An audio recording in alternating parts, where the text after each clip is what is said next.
जी अस्सलाम वालेकुम वरहमतुल्लाहि वबरकातुहू। जनाब अज माशाल्लाह दो पठोरां दी लाट लियांदी है पई जनाब, ते बड़े दोस्तों की फरमाइश भी आई कि फौजी भाई खूबसूरत अनमोल तोहफे लिया दो जो 4 तो 5 महीने के पठोरे होवन। तो अज जनाब 4 तो 5 महीने के माशाल्लाह पठोरे लियांदे ने, माशाल्लाह खूबसूरत और नायाब तोहफे ने। तो पहले नंबर पर माशाल्लाह नागरा नस्ल माशाल्लाह पठोरा ही ने पिया, बिल्कुल तोता फेस च ने और चंगी झालर और कन्ना की लेंथ चेक कर सकते हैं वीरा, भी चंगे लंबे कन्न हैं और बड़ा वाली चीज़ है वीरा, और ब्रीडिंग क्वालिटी दे माशाल्लाह बकरे ही ने। अगर 2024 की कुर्बानी वास्ते रखो तो फिर भी ज़बरदस्त चीज़ है, अगर कोई सानी बना के रखना चाहे तो फिर भी माशाल्लाह अनमोल तोहफे ने।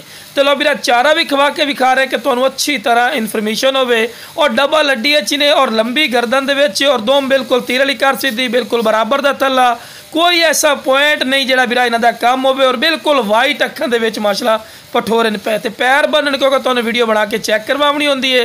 तो माशाल्लाह ज़बरदस्त चीज़ है जिहड़ा वीरा आखदे कि फौजी भाई शौक रखने हैं तो शौक पूरा नहीं हो रही आ, तो इस तो बाद वीरा शौक कोई नहीं होंदा। इन्हें नस्ली और लख रुपये वाली बकरी जी होंगे ना वीरा, लख रुपये वाली बकरियों के बच्चे ने पे, और उम्र 4 तो 5 महीने ही ने।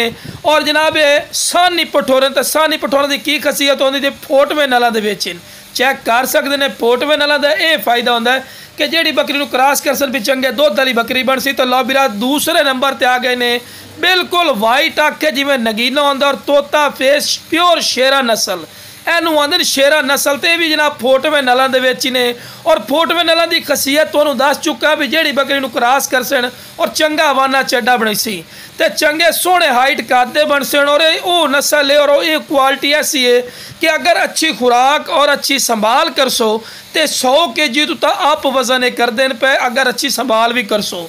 तो माशाल्लाह डबल हड्डी च ने, चारा कामड़ दे माशाल्लाह शदादे ही ने, और डिमांड थोड़ी सोच तो कम। हालांकि वीरा जी यह नस्ल के बच्चे है ना, जमदे बच्चे होने को महीने 1.5 महीने दे, तुहानू भी पता है कम अज़ कम जनाब वीरा एक बच्चे की 40-40 50-50 हज़ार डिमांड कर दें। लेकिन आप दोवें जिस वीरा दोवें पठोरे चाहिए ना, इंशाल्लाह स्क्रीन दिते हुए नंबर पर रब्ता कर।